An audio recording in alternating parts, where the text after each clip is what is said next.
we have George Salas. Hey, George, how are you? Good morning. How you guys doing?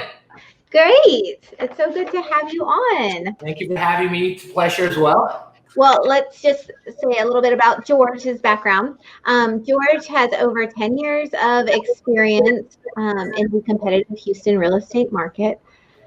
George uses a hybrid investment strategy to acquire, design, and launch more than 45 short-term rental properties that generates about $70,000 per month in rental income, and that's really amazing. So I always like to follow you because I manage our short-term rentals, and it's awesome to see your success in it.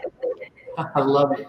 Yeah, George, man, COVID happens. I mean, you're hot and heavy building out short-term rentals, Airbnbs. COVID happens, and then I don't know this for sure, but I imagine you're thinking, "Oh crap!"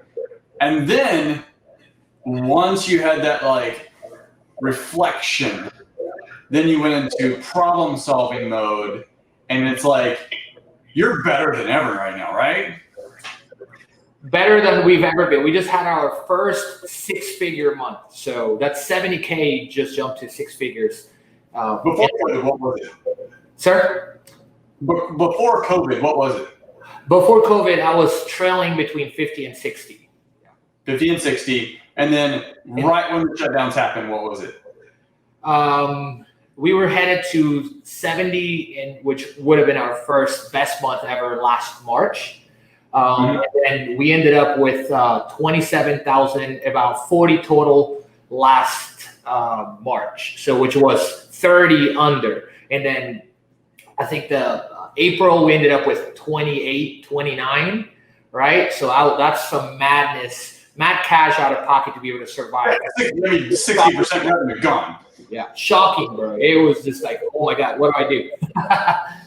Gone. Now you're about, I don't know what the math is, 70% more than that. So I guess 200% over that 30. Yeah, so 90, 100 to 230%. Yeah. That's nuts. So how are you using technology to help the client's experience? Right now, we're actually implementing the most technology we've ever had. We've tried several, but right now it's all about automation, right? You don't want to build a short-term rental business that's going to be another job for you. So I did that at first, I learned the business, and then essentially I applied, the technology skills that I was learning, and then I was able to implement this technology. And I had to try several actual platforms until we landed on the ones we use today, which allow us to give extent owner reporting to our partners, clients, myself. And we use technology to automate all of the messaging, the quality control, all of the scheduling, and even the reviews at this point right now. We're just everything. We're pretty much automating. We've automated the entire business, but there's always a next level of automation, right? And it just comes one tweak at a time. So so you said something interesting, like you were in the trenches, like doing it all, and then you built the systems on top of that. Do you feel like someone coming into this can just jump straight to the automation and do it as effectively, or was that like your hands on the pulse, like you're in the trenches? Do you feel like that's what gave you that cutting edge to go and like really fine tune what that automation should be to make sure the client's experience is better? I would say depending on what your goal is, right? So if you're going to jump into this business and you want hands off from day one, then you can build a team from the get-go and utilize these automation techniques, right? And be able to really automate it fast, matter of 30 to 60 days. Let's just say, we went to about 10 properties in the first 60 days. There were 10 rental arbitrage that we did at the time, right? And we did not automate. I went onto the trenches because I didn't know that automation really existed, right? And I didn't know what to use. There's so much out there. You don't know what to use until you try it. So I would have said, if you want to be hands off, then either build a team or work with an investor or a short-term rental host that wants to be free, right? That wants to operate with you.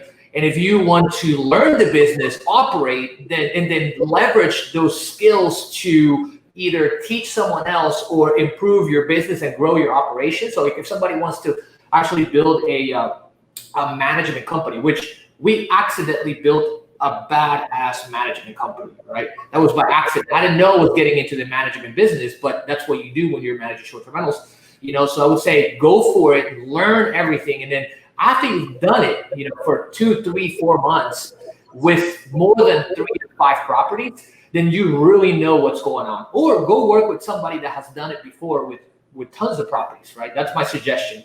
Either way, I would say it's all about your goal.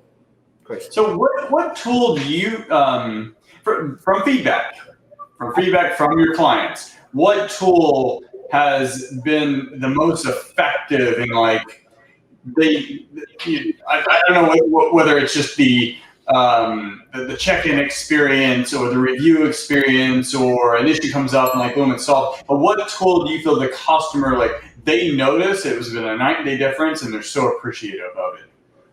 I would say the message automation is the number one and most effective initial tool, right? Because you can add and subtract little things that make you or break you, right? For example, and we use the Smart BNB, which is probably the best tool out there in the market for message automation. Right now, we use a CRM called Hostaway that does everything, right? So it's a CRM, right?